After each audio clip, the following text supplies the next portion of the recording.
Hello friends, welcome back to my YouTube channel. स्वागत है आपका मेरे यूट्यूब चैनल में। तो हम देख रहे थे गुजरात बोर्ड के सब्जेक्ट एसपीसीसी क्लास 12, उसमें हम 1 मार्क के इंपॉर्टेंट क्वेश्चंस देख रहे थे।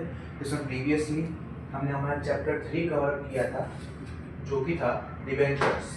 तो आज हम देखने वाले हैं सेम एसपी पार्ट में chapter number 4, which is membership. इसमें हम सारे क्वेश्चंस कवर कर लेंगे फ्रेंड्स, जो टेक्स्ट बुक में है वो भी, टेक्स्ट बुक में नहीं है उसके अलावा का जो इम्पोर्टेंट है वो भी।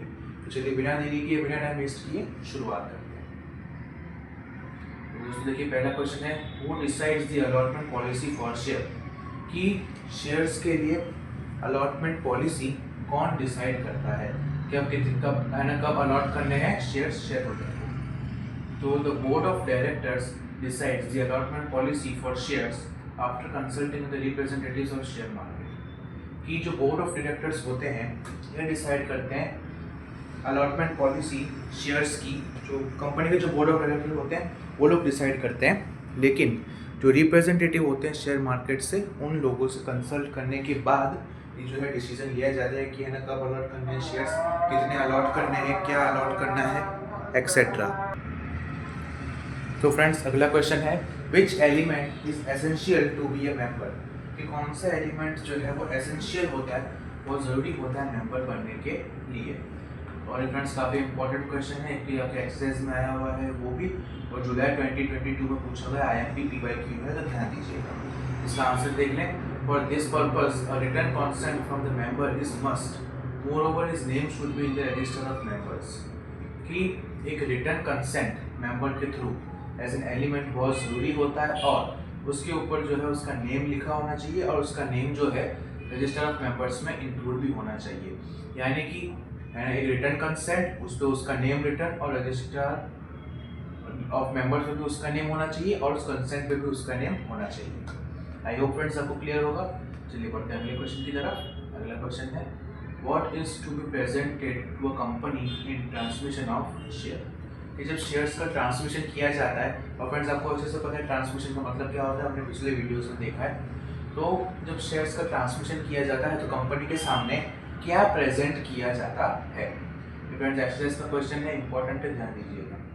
तो the successors of the share holder और his legal representative should produce an authority letter to the company for transmission of shares.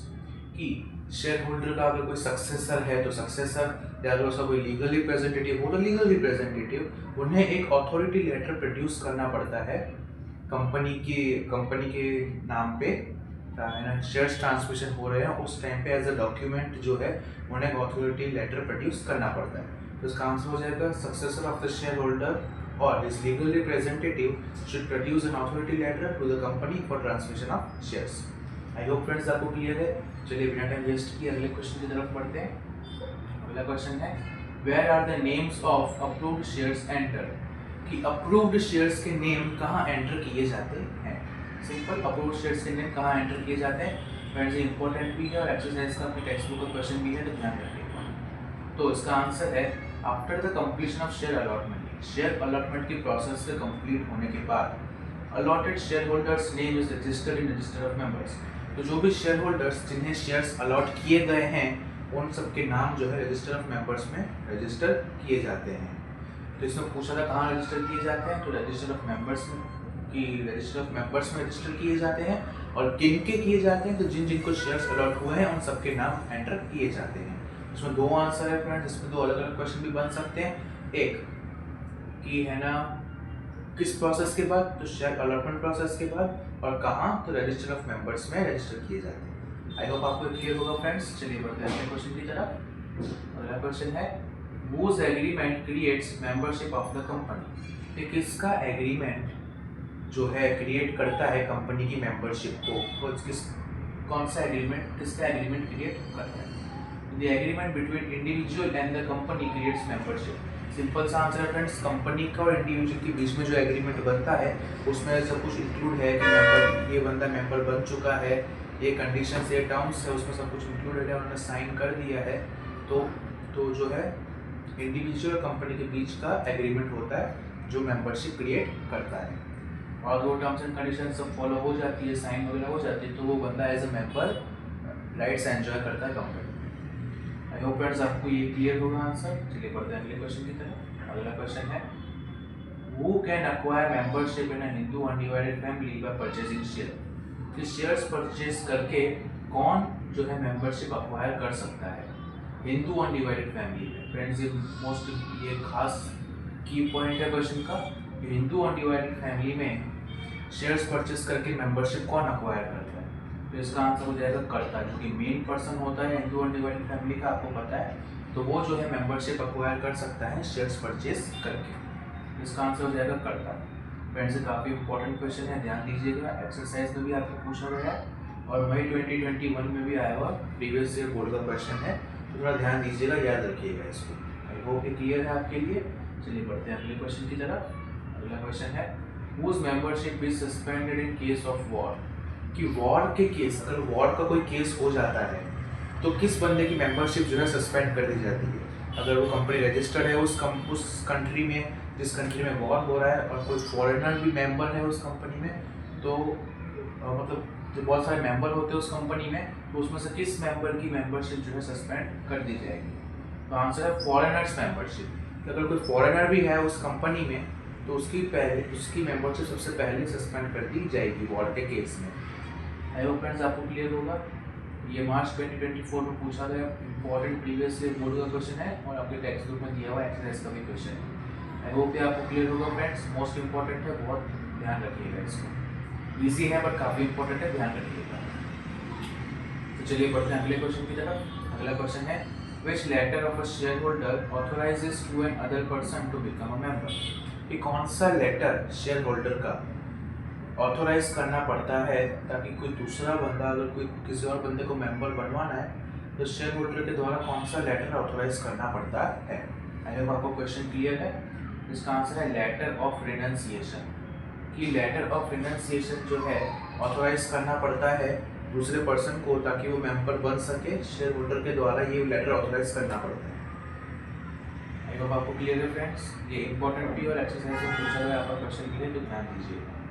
चलिए बढ़ते हैं अगले क्वेश्चन की तरफ।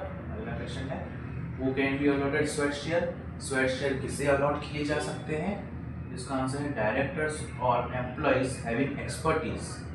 कि डायरेक्टर्स कंपनी के या फिर एम्प्लॉयज जिन्हें एक्सपर्टीज है और एक्सपीरियंस है सालों का और अपने अपने फील्ड में वो मास्टर हैं, उन्हें स्वेट शेयर्स अलॉट किए जा सकते हैं।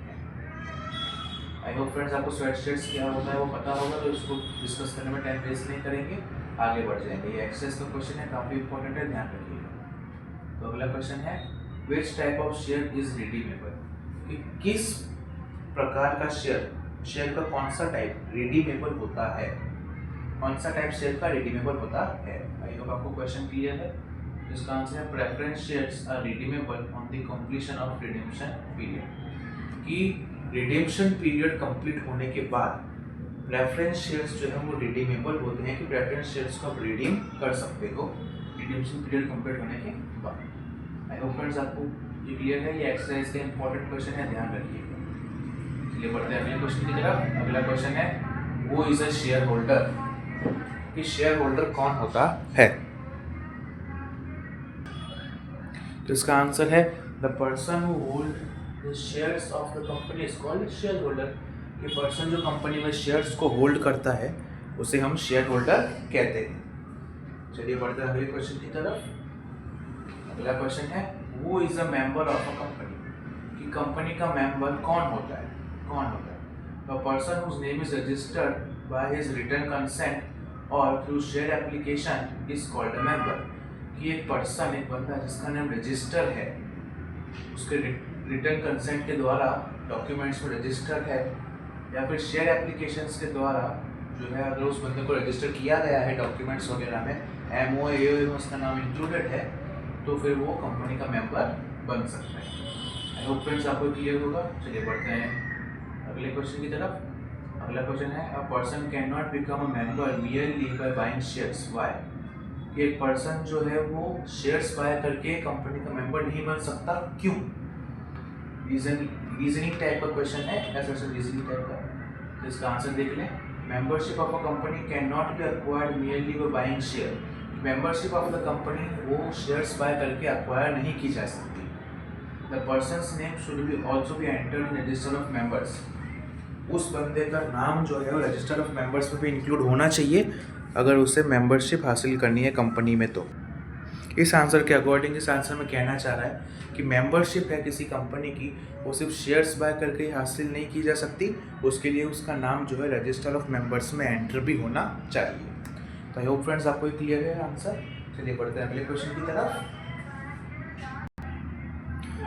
तो फ्रेंड्स अगला क्वेश्चन है, what is the difference in the status of share holder and the member. कि एक बंदा कंपनी का शेयर होल्डर है और एक बंदा कंपनी का मेंबर है, तो इन दोनों के स्टेटस में क्या डिफरेंस है।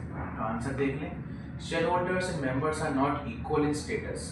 कि शेयर होल्डर्स और मेंबर्स जो है स्टेटस में इक्वल नहीं होते हैं, because a share holder is a share holder only. कि जो एक शेयर होल्डर होता है वो कंपनी का खाली शेयर होल्डर ही बन सकता है, वाई, जबकि a member means a person whose name is entered in the register of members whether he holds shares or not। लेकिन जो बंदा है मेंबर जो होता है उसका नाम कंपनी के रजिस्टर ऑफ मेंबर्स रजिस्टर में एंटर होना चाहिए, फिर भले ही वो उस कंपनी में शेयर्स होल्ड करता हो या ना करता हो तो भी वो मेंबर कहलाएगा, लेकिन शेयर होल्डर को शेयर होल्डर कहलाने के लिए शेयर्स होल्ड करने पड़ते हैं।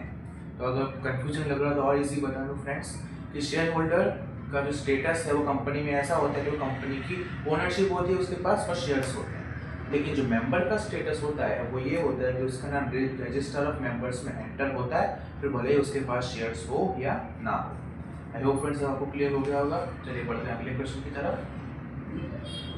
और फ्रेंड्स ये लास्ट क्वेश्चन होगा इस सेशन का। इस वीडियो को हम 2 पार्ट में डिवाइड करेंगे। इसमें टोटल 30 क्वेश्चंस इंपॉर्टेंट कवर होंगे, आज 15 हैं, कल मैं आपके लिए और 15 क्वेश्चंस की वीडियो लाऊंगा, तो जुड़े रहिएगा हमारे साथ। तो लास्ट क्वेश्चन देख लेते हैं आज के सेशन का। The name of a person should be in the register of member to be a member by. कि किसी पर्सन का नेम रजिस्टर ऑफ मेंबर में एंटर होना चाहिए उस कंपनी का मेंबर कहलाने के लिए, क्यों? इसका आंसर देख लें। All the shareholders are not members. ये सारे शेयर होल्डर्स मेंबर्स नहीं होते। For example, a person holding shares share warrant. Similarly, a person who bought shares for speculation or the shares or the legal representative. All these people have shares but they are not considered as member. फिर इसमें बताया गया है कि जिस भी तरीकों से कंपनी के शेयर्स खरीदे जा सकते हैं वो सब तरीकों को बताया गया है। लाइक किसी के पास शेयर वारंट है, किसी ने स्पेकुलेशन के थ्रू शेयर्स परचेज किए हैं, लीगल रिप्रेजेंटेटिव के थ्रू उसको शेयर्स मिले हैं, तो वो कंपनी का शेयर होल्डर तो बन सकता है, लेकिन एज उसका नाम जो है रजिस्टर ऑफ मेंबर्स में इन्वॉल्व नहीं होता, क्योंकि वो कंपनी में खाली ओनरशिप रखता है, उसका इन्वॉल्वमेंट नहीं है। इसकी वजह से वो शेयर होल्डर तो कहला सकता है शेयर्स होल्ड करने की वजह से, लेकिन मेंबर नहीं कहला सकता। आपके लिए एक बार रिपीट कर दूँ फ्रेंड्स, शेयर होल्डर्स मेंबर नहीं होते हैं, क्योंकि एक पर्सन को मेंबर बनने के लिए रजिस्टर ऑफ मेंबर्स में उसका नाम इंक्लूड होना चाहिए। अगर शेयर होल्डर सिर्फ शेयर्स होल्ड करता है लेकिन उसका नाम इंक्लूड नहीं है तो वो पर्सन सिर्फ शेयर होल्डर हो जाएगा, मेंबर नहीं रहेगा कंपनी का। आई होप फ्रेंड्स अब आपको क्लियर हो गया होगा। तो आज हमने देखे फ्रेंड्स इंपॉर्टेंट क्वेश्चंस में, आज हमने टॉप 15 क्वेश्चंस देखे इस chapter 4 membership SP class 12 GACB। अब इसके आगे के और 15 क्वेश्चंस है वो मैं आपके लिए अगले वीडियो में लेके आऊँगा। टिल देन इसकी तैयारी करते रहिए, जुड़े रहिए हमारे साथ। मिलते हैं अगले वीडियो में अगले 15 क्वेश्चंस के साथ। Till then keep watching, keep learning, have a good day. अगर आपको वीडियो पसंद आया हो तो वीडियो को लाइक करिएगा, चैनल को सब्सक्राइब करिएगा and don't forget to share the video as well. Thank you. मिलते हैं अगले वीडियो में अगले 15 क्वेश्चंस के साथ। Till then good bye.